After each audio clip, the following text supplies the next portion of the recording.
We were kids in uniforms, making out by the grocery store, sneaking out and slamming doors. Every glance was another war, another feeling, but I cannot place it. Like a dream, I run and chase it. Back when love wasn't out of reach, when we spoke, it was poetry. All right, guys, welcome back to another episode of Two Beers with Van. I'm your host, Chris Rom, and today I have the pleasure of sitting down with Miss Caroline Romano. Hi. She is a singer-songwriter based here in Nashville, Tennessee, and we are going to be talking about her latest EP and everything that goes along with that. I hope you guys enjoy this two-part episode as much as I'm going to, for sure. So before we get into this beer, can you tell the audience a little bit about you? Yeah, so my name is Caroline Romano. I'm based in Nashville, Tennessee. I've been here full-time since 2019, and I'd say my sound is, at this point, kind of alternative pop, alternative rock is how I describe myself. All right. Well, it seems you have picked up a tiny bomb from Wiseacre Brewing out of Memphis, Tennessee. This is an American Pilsner. Nice. All right. Let's go ahead and get this in a glass. Okay.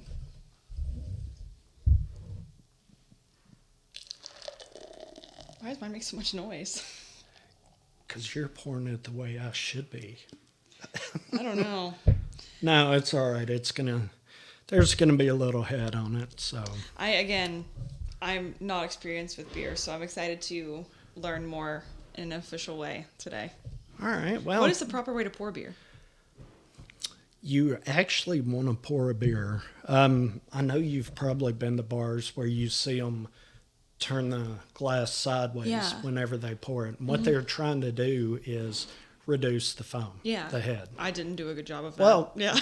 That's okay. It's going to settle, but you want a little bit of head on it, just so that's where you're going to get your aroma out of the beer. Good to know. Also, this beer it's got carbonation in it, and you want some of that carbonation to start escaping a little bit, because you don't want to just take it all in and totally.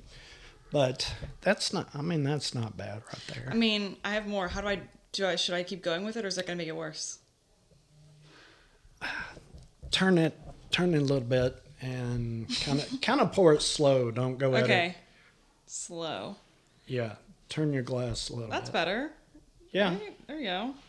I worked at a nightclub and bar, and I should know how to pour beer, but alas, I wasn't actually like a bartender, so. Well, that's okay. Yeah, that's okay. We'll figure it out. While we're letting that settle, tell us a little bit about your journey into music and how you chose to come to Nashville, and a little bit of the history behind. 100%. Yeah. So I started coming to Nashville when I was 13 for the first time. I asked my parents to come up here for my 13th birthday because I just knew that this is what I wanted to do. I watched a Taylor Swift documentary where she was like talking about how she started out in music and she came to Nashville. And I'm from Mississippi originally, so it's not too far. And I had started playing guitar and writing songs a few years prior just because it's something that I just really always gravitated towards. I was kind of a shy kid, and that just always felt like a natural way of expressing myself to me. And so when I found out about Nashville and like that you can just play wherever, I was like, this is what I want to do. This is where I want to go. So my parents were like, okay, that's what you want to do. So week of my 13th birthday, came up here for the first time, played, the Bluebird, Jed's when it was still open, like all these college bars, and I just fell in love with it. And I told them, I was like, this is what I want to do. And so for the next, like, every other month, up until I was about, 16, 17, I came up here with my family, visiting and writing and playing. So I've been here for a minute. I loved it. I love it still. Okay. Okay. You're an alt pop artist. Have you found community in Nashville for your style of music? Yes, I mean, at the beginning, I think it's Nashville has grown so much in all genres over just the past few years very rapidly. When I first started coming up here, pop was, it was doing good here. Country was definitely still the primary, focus. Right. But in the past few years, I've made so many friends and so many connections, and I've met so many people who've even moved from LA to Nashville who are just solely in the pop, alternative pop, rock space. So definitely. Okay. All right. Well, I think your beer's settled a little think bit. so. Let's get a sniff. Are you gonna go first? No. No? What are you getting off of it? Okay. It smells a little sweet to me, but also it smells like bread. And to me, this smells like a roll at like O'Charlie's. Have you ever had an O'Charlie's roll? Yeah. They're so good. And actually, you're not far off. And honestly, it's whatever you smell. Because you're going to smell things that maybe I don't get. And I'm going to get things maybe you don't get. And that's fine. For sure. Because obviously, everyone's different. But you're on the right track with this. It's hard to differentiate like the fruit notes. Like, how do you know if it's fruity? It just smells like fruit? Well, you did get fruit notes, which you should, but you said you got the bread up front. Okay. And with this style beer, that's what you should get. You should get a little bit more the sweetness and the breadiness up front. Okay. And then the fruit just kind of comes in a little bit on the back. Cool. And then it should kind of clean up. But Awesome. let's go ahead and get a sip, see what we think.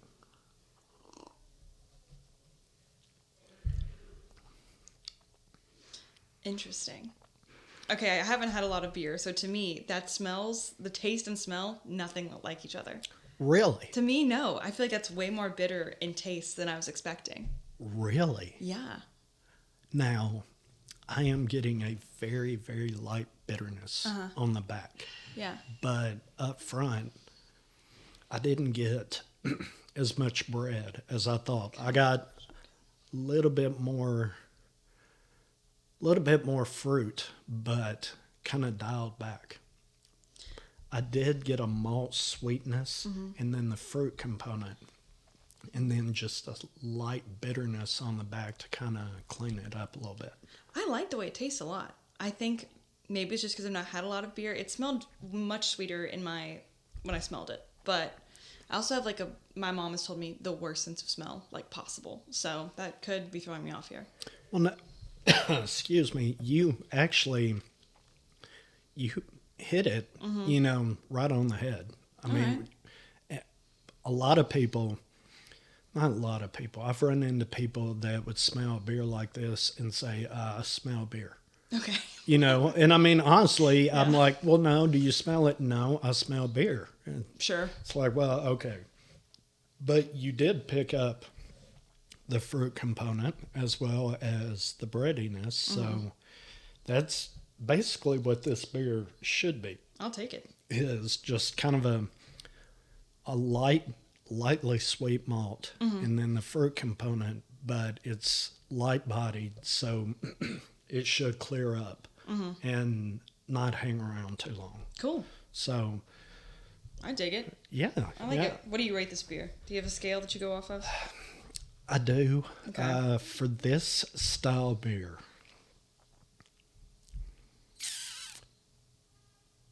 I'm going to give it a 4. I won't give it a 5, but I'll give it a 4. Is it 1 to 5 or 1 to 10? Yeah, it's 1 to 5. I'm Okay, sorry. so that's good. Okay. Yeah. Okay. So, I mean, there are things that, in my opinion, could have been done better. But the reason I enjoy beer and talking to musicians is beer and music to me are very similar.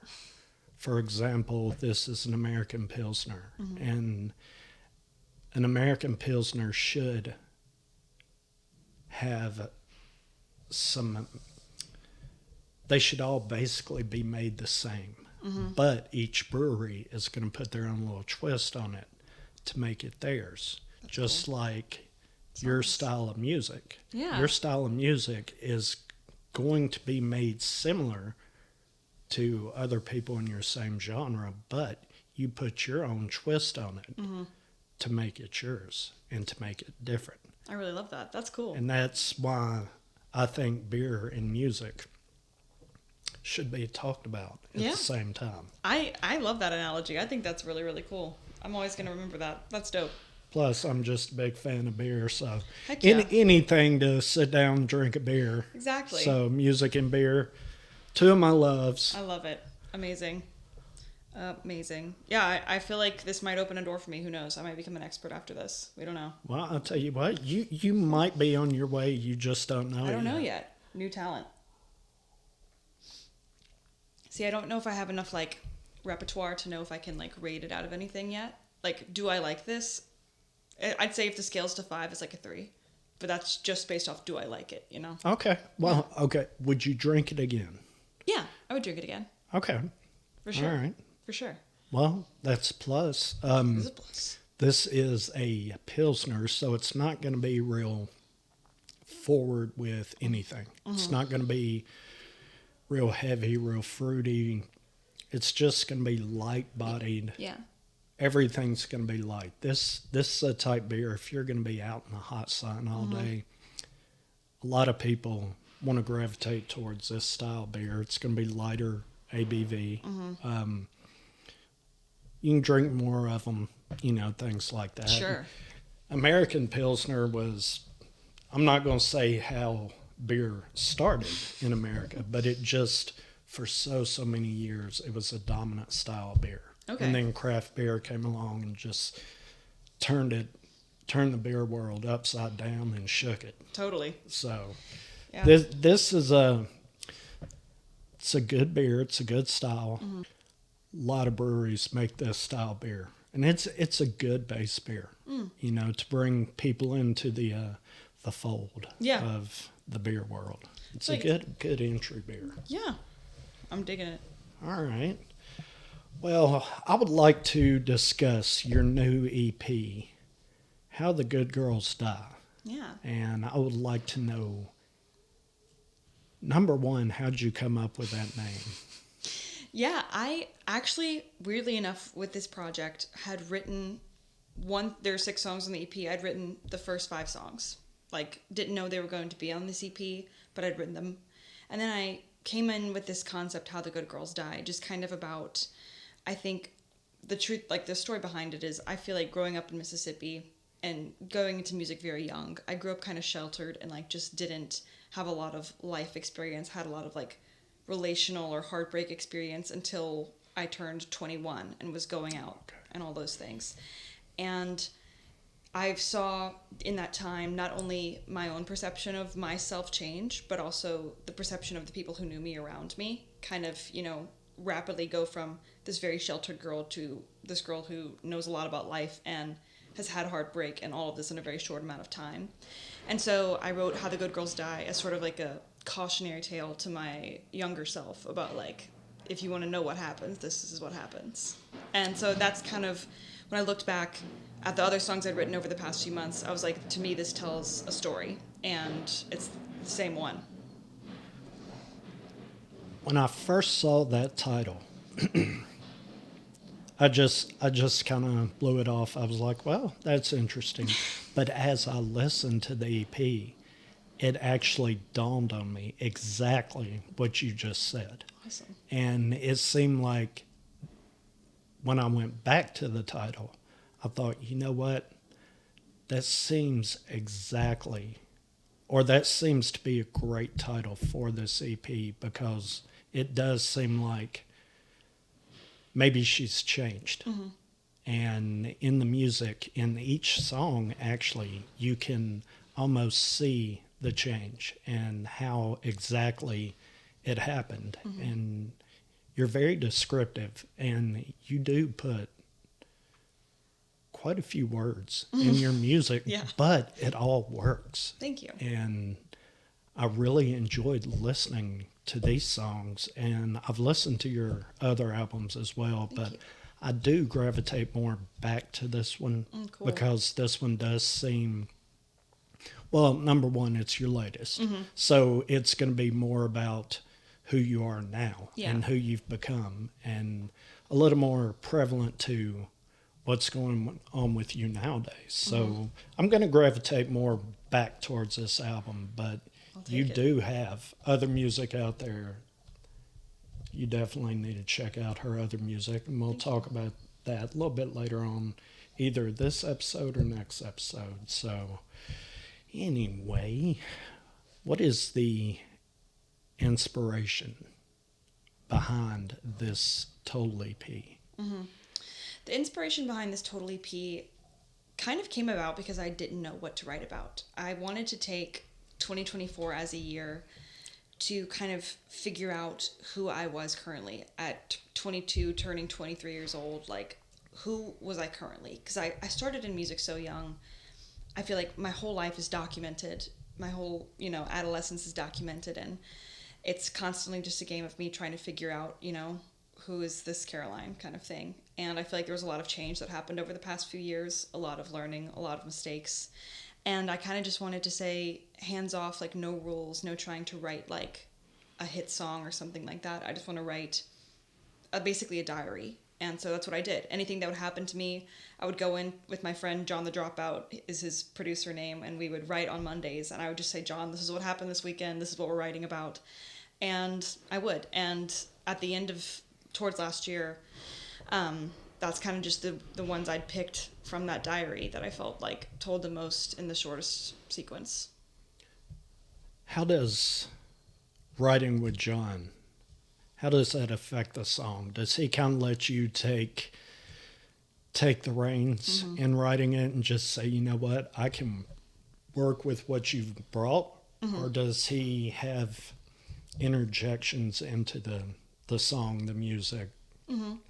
Part of what I love about working with John in particular is that he is just like my great friend and therapist. And so he is so talented at like instrumentation and just curating a vibe based off of like 3 words I'll say.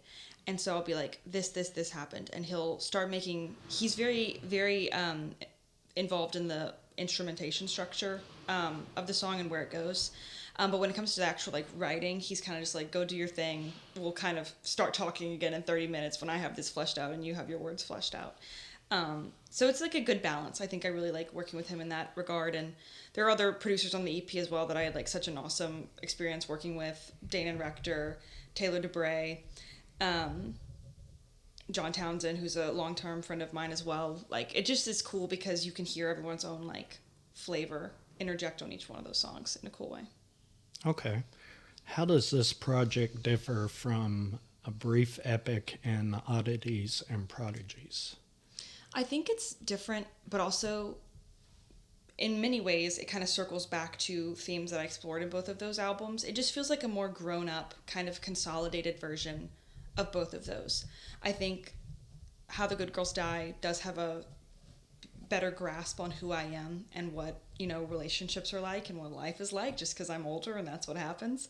But I think in many ways it also feels like Oddities and Prodigies that I put out when I was 19, kind of very juvenile and wanting, and that I still don't know so much and I still am figuring things out. So do you feel like your music is maturing and going to continue to mature? I think it is. I think, it'll follow me and it'll also help me discover where I'm not maturing in many ways as well. There are some themes that I continue to write about and I'm like, I still have not figured this out. But I do think that my music is always just going to follow me through my life and grow with me as I do, hopefully at least. Okay, well, you said there are things you feel like you haven't figured out. Do you think maybe the music is helping you along? Or do you think your music is you presenting your problem to the world and just maybe asking for help? I think it's probably a bit of both, honestly. I think there's a step in me admitting that I don't know what's going on, or I have these problems and I don't know how to deal with them. And then me releasing that to the world, that I think helps me acknowledge that that's the problem. And then also listening back. And many times I find that I've listened to a song that I've written over and over again once it's out. And I'm like, okay, I think maybe this makes more sense now in my mind about what was going on when I wrote this and how that affects me now. So I think it's a little bit of both. It's very, very therapeutic in many ways. So yeah, I hope I figure these things out. We'll see. Well, you said you listened to the song over and over and over. Have you ever doubted one of your songs? Oh, 100%. Like, just in terms of, like, is it a good song or is it truthful to what I was saying? I'm going to say, for you, I'm going to say truthful. Okay. Honestly, in that case, the only times I've ever doubted a song is when I feel like I didn't say enough in there. It was when I felt like I skated just by over, like, really digging into a very deep truth. Because to me, the goal with my songwriting and anything I do is I want to be as transparent and truthful as possible. Because that's the music I want to listen to. It's the music my favorite artists make. And no matter how, like, uncomfortable it can be, that's the music I'm proud of making. And I think as I've grown as an artist, that's how the music has become, like, more and more transparent. So I think the only times in my life where I've been like, I could have said more there. There's more to be dug up there that I didn't say. Have you ever listened to a finished song and thought to yourself, I don't like it. I don't like this. I don't like that. I wish we wouldn't have put this out, and just not been proud of that particular song. I think definitely that's happened, and there are a few songs I've even taken off of DSPs because I started releasing music so early.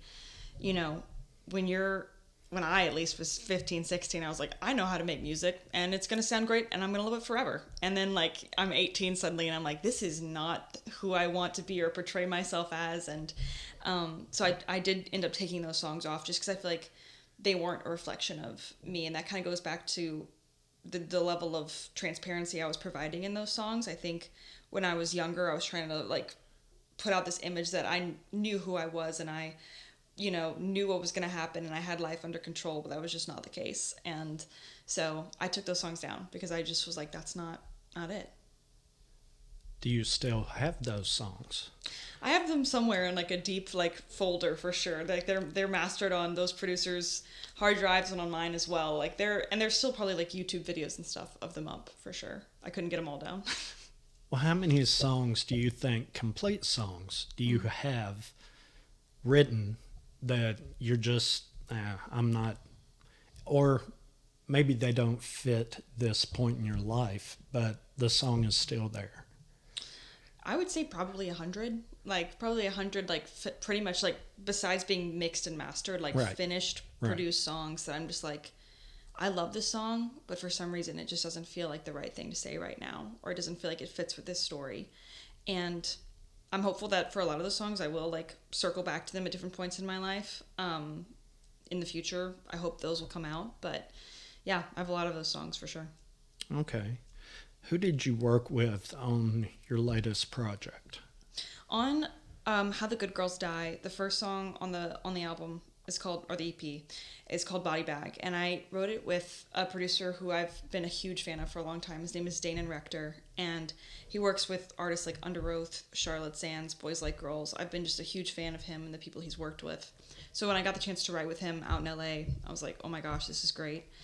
And he was really, like, open to exploring a new sound with me coming out of A Brief Epic and some of the singles I'd put out after that. And I think Body Bag set the tone very early on for, like, what this project was going to be. And it's very volatile and very lyrical heavy, but still moves as a song. And yeah, I think that really was an important song to set the tone for the project. And then Pretty Boys, I worked with Taylor DeBray, and my good friend Spencer Jordan co-wrote that one with me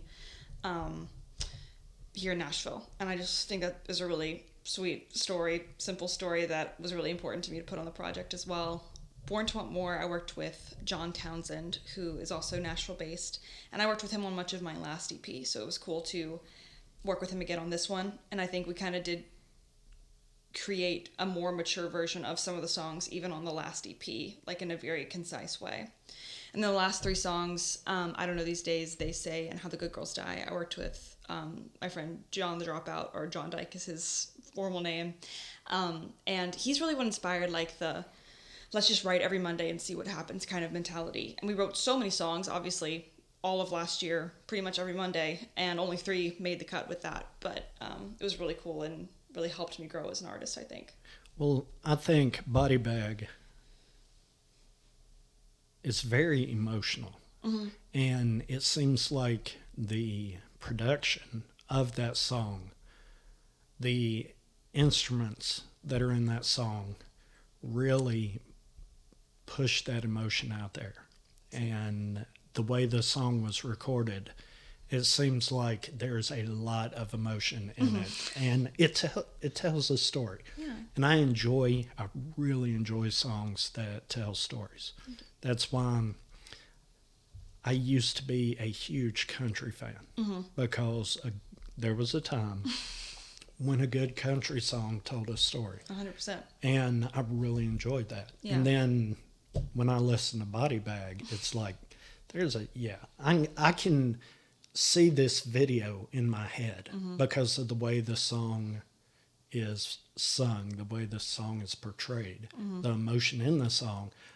I've already shot the video in my head. I love it. And that's, again, with new songs, if I can listen to a song and shoot the video in my head, clearly it makes me enjoy the song that much more, because the song got the point across. And it did it, if I can pick up on it, it did it Yeah. pretty well. That's So, awesome. That's good to hear. I love telling stories with music. That's always my goal. So that's really cool. what should people expect from this EP? I think people should expect just kind of brutal honesty in a semi-poetic, semi-chaotic way, because that's how much of my early 20s have felt. Honesty, like with myself, and honesty with people around me. And it's all felt like everything's coming together, but everything is falling apart at the same time. And that kind of dichotomy of like, that's a lot of your early 20s. It's like you're figuring things out while they're falling apart. And I think that's a lot of what people will hear when they listen to the EP. Well, I think that's life in general. Yeah, And right? Trust me, it's not going to get any easier. Okay, I believe you. Trust me. But I do appreciate the brutal honesty aspect, because if you're not honest with your music, especially if it's something you write, I think that's going to show. And I think at some point people are going to look at that song and say, you know what, it's just that wasn't her. That came from somewhere else. Yeah, I agree. You know, if you're a singer-songwriter, that's one thing. But if you're just a singer, obviously people are going to be bringing you music. And then you guys sit down and figure out, okay, this is me. I can do that whole thing. But a singer-songwriter, these songs are your emotions. And these songs are what you have lived. So I think you got to be honest with that, because if you're not honest in your music, you're not honest with yourself, and then that would turn into a catastrophe. Oh, exactly. I agree. What is the writing process for you for a song? It's a little different every time, and I know that's kind of the blanket answer, at least for a lot of people in Nashville, but I think that's why I love music and I love songwriting, is because it's never like, oh, I know A plus B equals C with this. Lots of times with songs, it'll be an idea I have that I'll start in my bedroom and I won't pick up again for 6 months, and then one day I'll be in a session and someone will have like a instrumental going and I'll be like, this is what this song needed. Sometimes it's a session that I have booked with a producer or another writer, and we'll be talking about life, basically like a therapy session, like what's going on, what's been happening, and we'll kind of pull from the past, recent life experiences and come up with a concept. Other times, in those same scenarios, I've already got a concept when I come in. I'm like, I know what I want to write about, and this is it. Some of my favorite songs have just started from poems too that I've written in my like Notes app on my phone. I'm a big Notes app girl. If my phone is ever stolen, my entire discography of ideas is gone. So yeah, Notes is a big thing for me, and just kind of taking those poems and turning them into something that could be sung, which is really how I started writing music at a very young age in the first place, was just writing words until I could make them sound cool being sung out loud. Well, are any of your poems out just as poems? No, but it's something I've always really wanted to do, because there are so many versions of the songs that are out that started as poems. And I think that would be, like, that's definitely an idea I have for at some point in my life when people are invested enough to maybe buy something like that. Like, having a poetry book is something I think would be really cool. Well, why don't you have some of your poems at your merch table?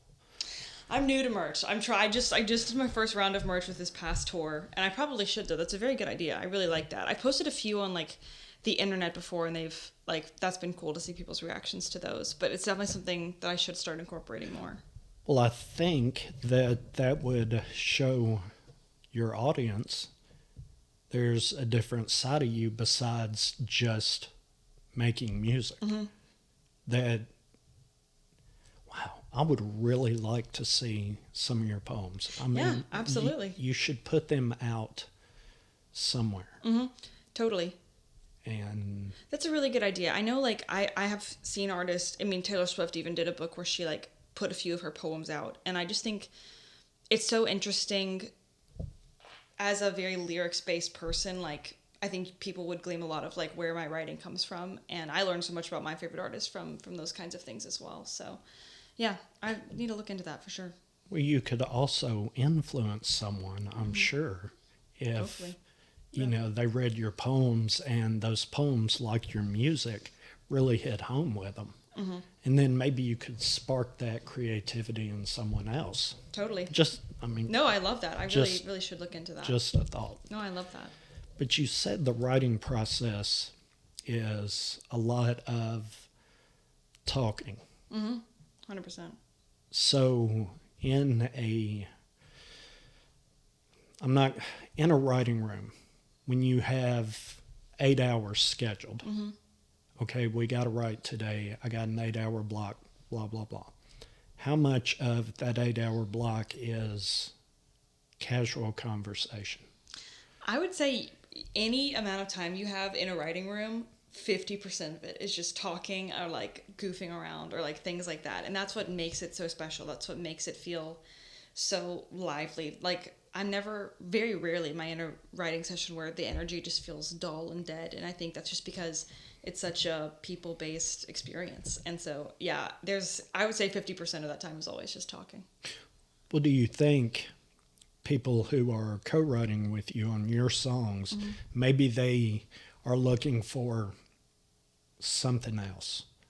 Maybe they want to see, okay, what's she talking about recently? Yeah. You're going to talk about things that happened, so maybe they're saying, let's see what she's really thinking about right now, and maybe we can take that and turn that into something. I definitely think so. I mean, I also spend like a lot of my like day-to-day sessions are writing for other artists, and that's something I think is a skill that has to be mastered as a songwriter, is basically becoming like a secret therapist of like how to get people to really open up and start talking about what's really on their mind. And it's just being friends with them first and just like hanging out. And I definitely think when people strike up a conversation with me when I'm the artist in the room, they're just trying to see how I really feel. And definitely the people I write with frequently and my friends, like, they can tell pretty quickly now, like, what the vibe is going to be for the day. But with, like, new artists, or when I write with new artists, it takes some time to, like, figure out their rhythm and how willing they are to be open with you at the beginning. Okay, you said you write songs for other artists. How do you sit down and work that out? I mean, what I think is cool about Nashville is that it's just, like, a community of friends who are just like, hey, wait, we kind of do the same thing. Today, let's write for me. Tomorrow, let's write for you. And that's kind of how much of my experience has been. And then it's kind of snowballed into other opportunities to write with people I, haven't met before. But it is kind of like I just switch off this other side of my brain. And it is very nice to kind of take myself out of the equation for a minute and just focus on writing a good song and making sure that whoever this person is, their needs and their artistry is met in this song. It's like it is kind of puts a start and end goal to something that I think when it's your own song never happens. There's never really like, you're almost never satisfied. But when it comes with another person being attached to it, I can be like, I can objectively feel like this and this equals a good song for this person. Are you a singer or a songwriter? Do I have to pick? Yes. Oh my gosh. Oh my gosh. I think personally, just from the 40 plus minutes we've been talking, you're a songwriter. I think so too. I think I would, if I could never, if someone was like, you are never allowed to sing again, you know, like gun to your head, no, you're never allowed to sing again. I would hate it, but I would live. I don't know how I would go on without writing in any capacity, because it is, to me, the truest form of expressing myself, and I love it just so much. So I think, yeah, you clocked me with that one. You got it. Well, it sounds like in most of your answers that songwriting is key. And so far, anything I've asked, it seems like it all kind of leans back on the songwriting. For sure. And then finding out you write for other artists. That's probably pretty cool to sit down and write for someone else and see a project you're working on just shine for 100%. somebody else. How's that feel to see a fan base of another artist react to a song you either wrote or a song you co-wrote?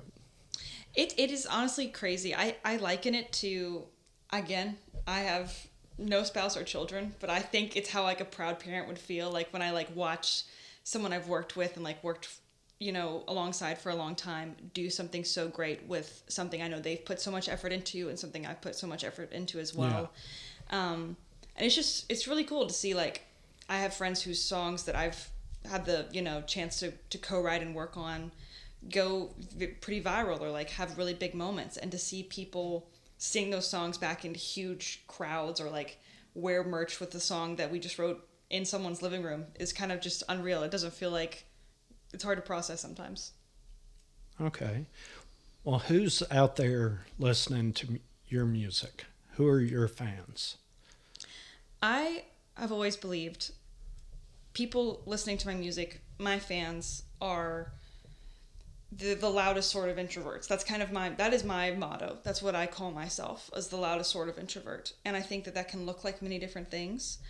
But day to day, regular scenarios, I'm not the loudest person in the room. I'm not like the most vocal or the most confident or really anything like really shining. But when it comes to what I know is in my heart and the things that I'm able to articulate through a pen and on stage, I feel unstoppable in that world. And I think that this has been my little secret way to say all those things that for so much of my, you know, childhood or young adult life, I didn't know how to say.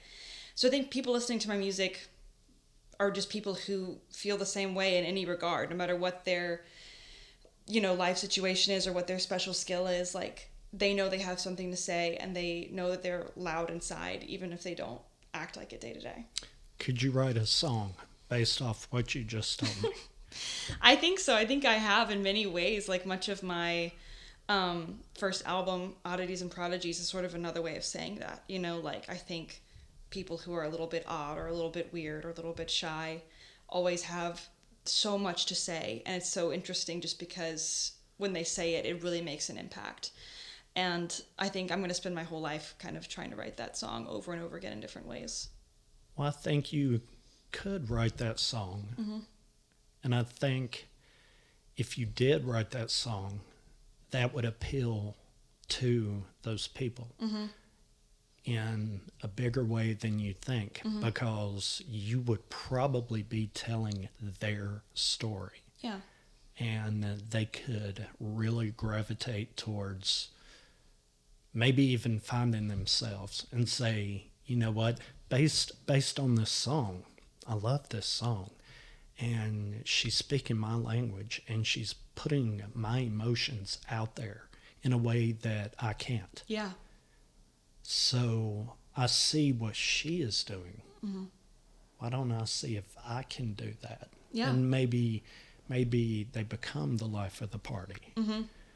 Yeah. Once they open up. I mean, when anyone opens up, and I love talking to people, I'll talk to anybody.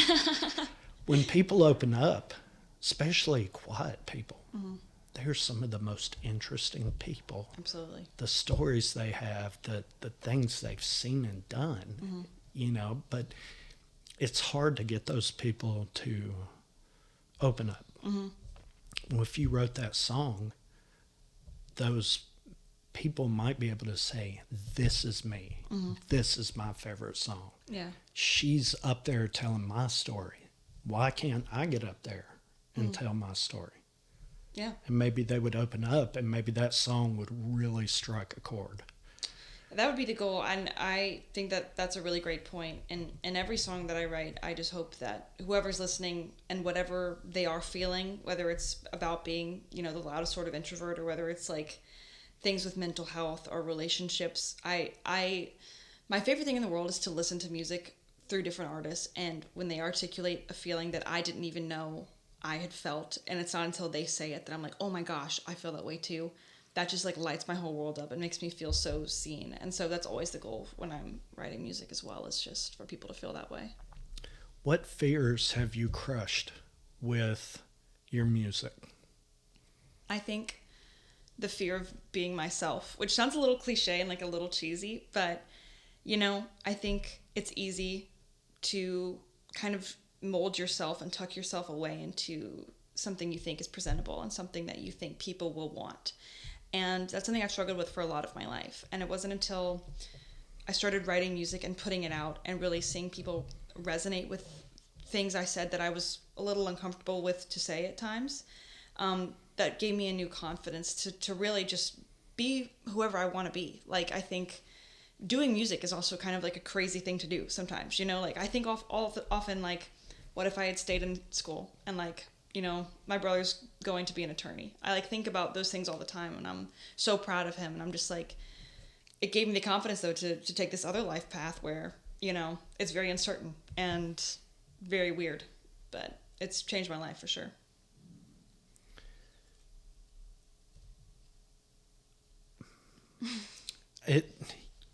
There were so many things I wanted to talk about with that, but we'll come back to it. Come back. What was it like moving to Nashville at an early age with music already, on your radar? It was awesome. Like, truthfully, it was pretty cool because what's great about, I was still homeschooling, and then I started college classes the same year. I moved to Nashville full-time by myself. I was 17. And what's great about being 17 is that I was blissfully unaware of anything of that, how like difficult it would be at times or how lonely it would get at times. So moving here, I was like, this is awesome. I have a whole city to myself kind of thing. This is great. Yeah. And it really was in so many ways incredible. It was definitely, I think it taught me to grow up very quickly though. Because it is a hard career in a big city. I'm from a very small town, and so I just learned a lot of life really, really quickly. But yeah, it was cool. I love Nashville's my favorite city on earth, and I think it always will be. So. Mine too. Yeah. Have any of your fans ever contacted you in any way and just said, this song it means so much to me, you're saying everything I'm feeling, things like that? Yes, absolutely. I mean, I remember the first instance of it happening. It was when I released my first song ever. I was 15, I believe it came out when I was 16. Actually, it was a song I had with Jacob Whitesides called Masterpiece. At the time, it really was what I was experiencing in my life and what I was going through. And the first fan message I pretty much ever received was this young girl saying, I'm experiencing like an eating disorder kind of thing, and this song is really helping me through that. And little did she know, at the same time, I was experiencing the exact same thing, and that's really what that song was about. And so to just know that there was someone out there who basically was exactly like me and resonated with that song in that way and was going through something I didn't even want to admit to other people, but she felt comfortable enough to admit to me through a song, meant the world. And that really was like a very line in the sand moment of like, okay, if you're going to do this, be 100% honest and 100% like give it your everything, because it really can impact people. So, how does it make you feel showing your vulnerability in your music? I mean, just opening up and saying, here I am. It's always a little daunting. It's always a little scary, especially because as I've gotten more comfortable with it, I've gotten really comfortable with it at times and just saying things that I'm like, people are like, Caroline, you didn't have to tell people that. But I do, because you never know. I always say it's important to the story. But it is always a little daunting. It's always a little scary, for fear of regular things like, judgment or what people will think. But also when it's out on Spotify and I'm listening to myself sing some lyrics, it's like, okay, you're admitting that that's something that really happened in your life, or that you really feel, or something you're still not over. And so I just am constantly putting myself back in therapy with my own songs, I feel like. Do you regret any of the songs you've ever put out that have maybe exposed something? No, I really don't. I think everything I've ever put out, because it was the truth, why shouldn't it be out? Everything in that regard that I've really opened up and been vulnerable about, I think had a purpose, and I think helped me and hopefully someone else along the way. Okay. All right. What are some of the lessons you've learned so far about the music business? Wow. I have a lot. I think one of my favorites is that no one knows what they're doing. And that's the good part, is like we're all just guessing kind of, and just a bunch of creative people making music. And that I feel like I'm a very logical person in the sense that I do wish sometimes I like to accomplish things. And with music, it's difficult because I know I can write a great song and I know I can give a killer performance on stage, but that doesn't mean that the song's going to do well. That doesn't mean that, it's going to be a great month in other regards. So it's very unexpected, and it's just kind of like surprise. Sometimes it works, sometimes it doesn't. But I think it's also motivating in that sense of like, when it works, it does work. And I think there's a chance for it to work for everybody. So, do you have any songs that you've put your heart and soul into and thought to yourself, this is it? This is a killer song. This is, this is my new favorite song. Mm-hmm. And then just not gotten the reaction that you wanted. And almost felt like, well, people just, they don't understand. Or, this is a really good song. Why are people not drifting towards this song? There are definitely several releases where I'm like, I really am so proud of this song. On my last EP, A Brief Epic, there's a few songs, This House, St. George, even on this EP, Body Bag. I mean, I think that was the first song I put out, and I really did think, okay, this is gonna maybe do something. And it was received very well, but it wasn't like a life-changing song in any regard. And when that happens, I've learned to just, tell myself, like, this just isn't the song. And there are people out there who are enjoying it, and that's all that matters. I think the healthiest and best realization I have made in the music industry is to stop chasing a moment or a number or, like, a specific figure, to just write good music, because those things follow good music. But you can't chase virality or, like, a record deal or a song hitting a million streams. Those things you cannot control. Well, if you chase it, you'll never catch it. You need to let it come to you. Yeah. And obviously, it's working hard and working to be the best version of yourself that you can, so those things can happen, but it's just not placing all the emphasis on them, for sure. Well, the harder you work, it'll show in your music. And even if it doesn't hit with everybody, if it hits with one or two people. 100%. That's all. At the end of the day, like, that's insane. That, I think we've kind of, as a society, like, minimalized numbers. Like, if I think of 1,000 people, you look at a song with 1,000 streams, some people are like, oh, it's 1,000 streams. I mean, I think of 1,000 people, like, in a room listening to my music, that's crazy, So, just kind of putting those things in perspective. Well, if you think about each individual person, and if that 1,000 people are bringing your name up to someone else, that could potentially be 1,500 people, 100%. 2,000 people. You don't need to look at just the number and say this is it, this is the end all, for this song.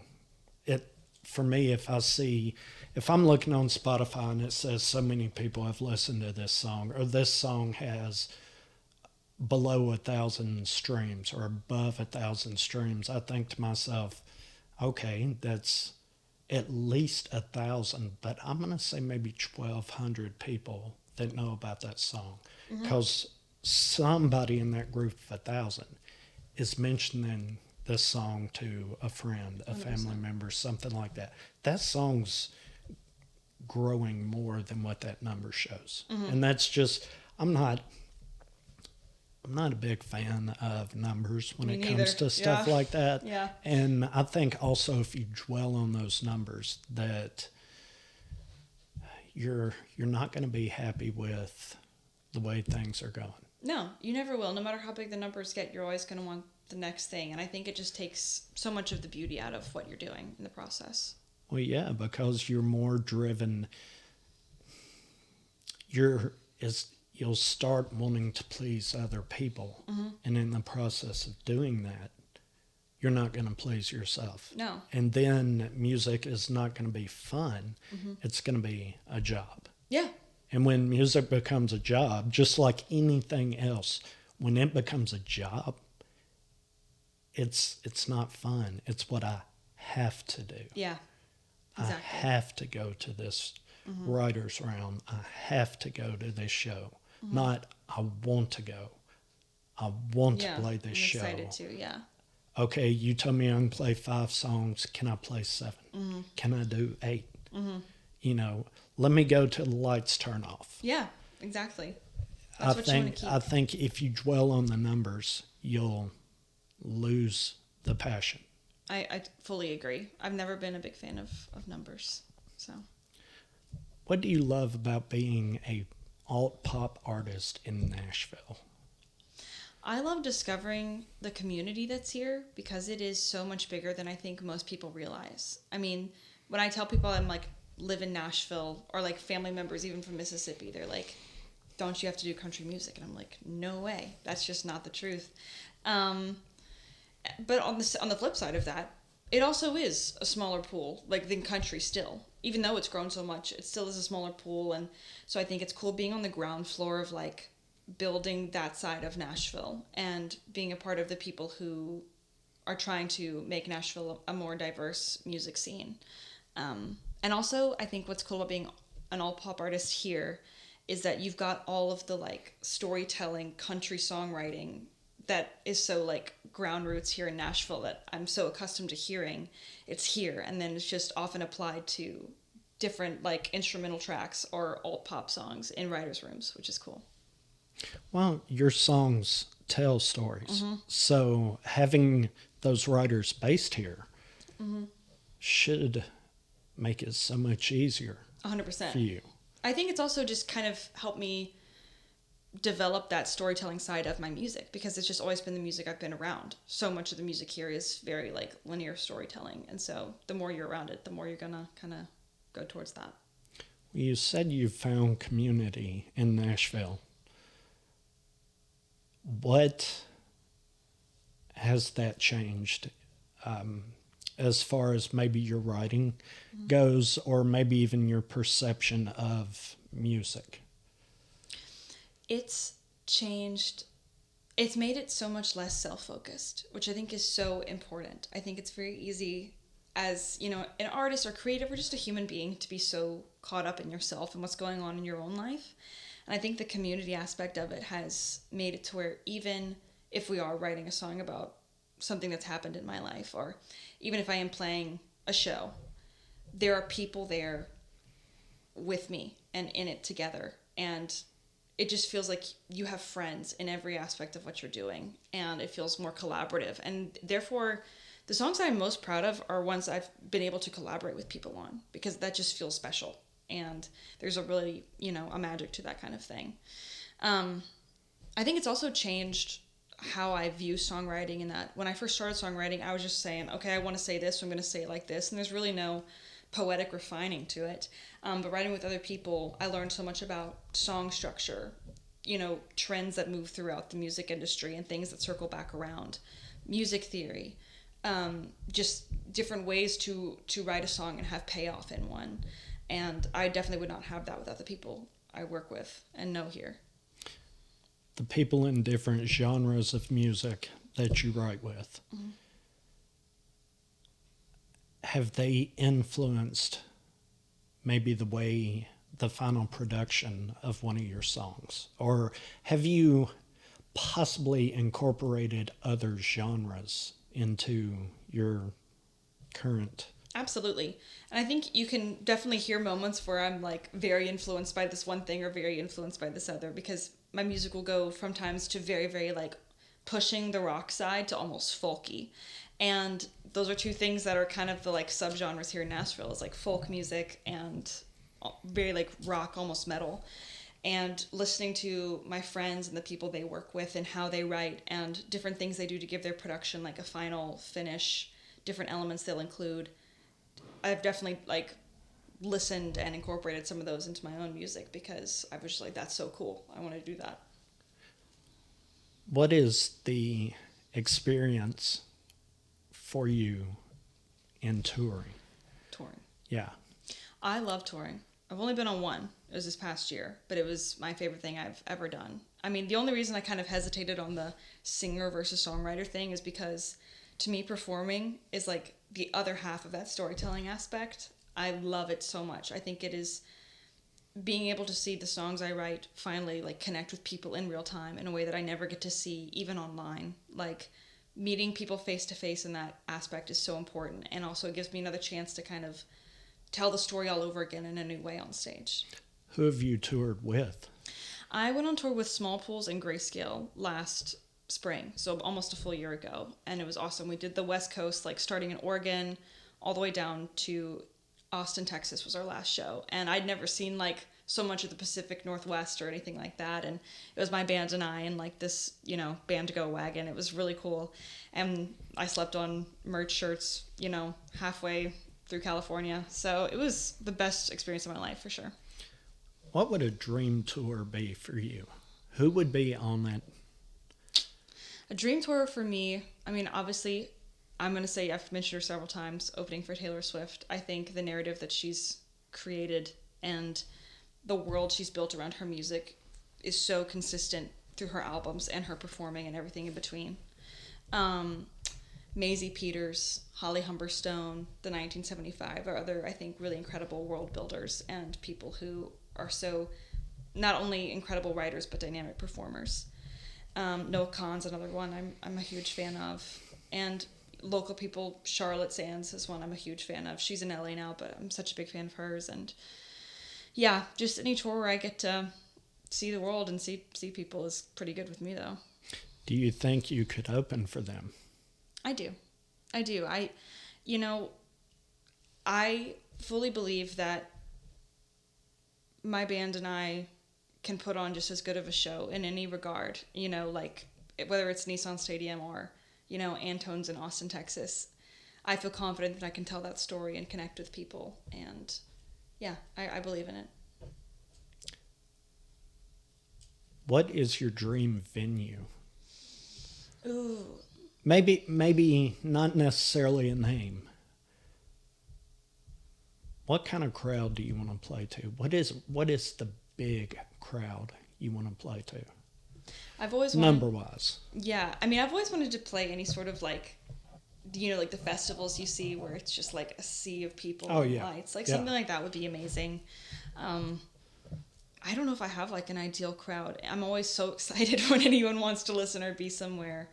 Yeah, that one's hard. Well, 10,000, 50,000. I will always say, I never want to put a limit on like the number kind of thing. If I can play in front of, 50 to 100,000 people, I obviously want to do it for sure. And on the flip side, still be able to play in small rooms that have, 300 people capacity is also special. I want to be able to do it all. Do you feel confident enough to get up in front of 50,000 people? Oddly enough, I find myself feeling more confident like the bigger the crowds are. It's strange. It's like when I'm in the smaller rooms, or like the two people I literally like get so nervous to play in front of are my parents. They've seen me play since I was 13, the worst, quite literally the worst songs and performances at the time, like maybe ever.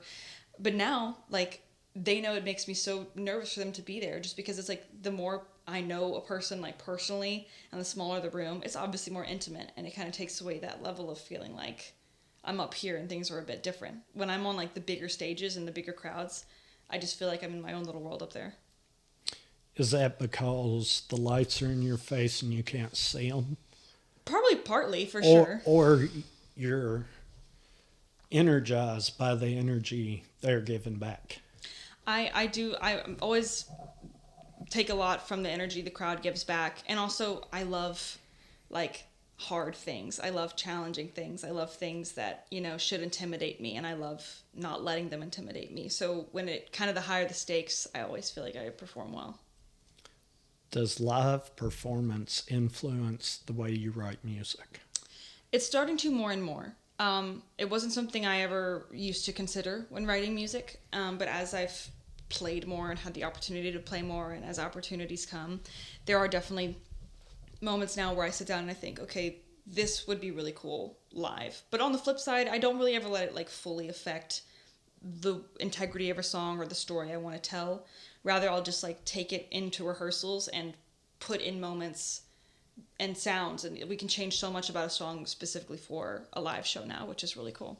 All right, y'all. I hope you've enjoyed this great episode so far here with Caroline Romano here on Two Beers with the Band podcast. This is actually the end of part 1 of the interview. Part 2 will be up in 2 days after this one post. So depending on when you are watching will depend on if it's already up or not. So make sure you like, share, follow, subscribe, and hit that notification buzzer to Two Beers with the Band to always get notified at all times for every new episode, especially part 2 of this episode with Caroline. You're going to love it. For those of y'all who don't know who I am, my name is Harcoast. I edit every single episode here at Two Beers with the Band podcast, but I also have my own podcast called Music Making Sense Podcast, where it's all about music marketing, branding, and how to have success, real success, as an independent artist. Every single week I drop a brand new episode on my channel on all the platforms, discussing different tips and tricks that independent artists can do to help them grow a real and sustainable fan base in really simple terms, okay? No worried about selling out to some major or trying to be somebody that's not you. I show you how to grow a real and sustainable fan base on your terms, being who you are. So, if you're interested in learning more about how to do that, go to musicmakingsensepod.com, where you can find all the links to all the episodes on all the different platforms. And if you would like to hop in a free one-on-one consultation call with me, where we can build a custom strategy for you, again, go to musicmakingsensepod.com/free call. And schedule a free call with me. Every single person who comes by Two Beers with the Band podcast is eligible for an absolute free strategy call, one-on-one video call with me. In addition to having a free one-on-one consultation call, I will also give you a free content creation and posting calendar that I use with all the artists I work one-on-one with. And as an extra added bonus, I will give you 4 ChatGPT scripts that I use with the artists that I work with, again, to help them create entertaining and engaging, interest-driven, and SEO boosting descriptions and headlines for all of your social media video posts. I'll give that to you absolutely free as well, too, as a gift for just hopping on a strategy call and allowing me to help work with you to build a custom strategy to help you get that real fan base in a sustainable way on your terms. So again, if you're interested in finding out all the different ways that you can grow, you can check out Music Making Sense Podcast, all available at all the channels at musicmakingsensepod.com. Or if you would like to hop on a one-on-one call with me, musicmakingsensepod.com/free call. But anyway, I hope you enjoyed this great episode right here of Two Beers with the Band podcast. Again, don't forget to hit that like, share, follow, subscribe, and notification buzzer. That way you get notified for part 2 of Caroline Romano's great episode. See you on the next one. So I said, but I won't worry. It's been years I've been holding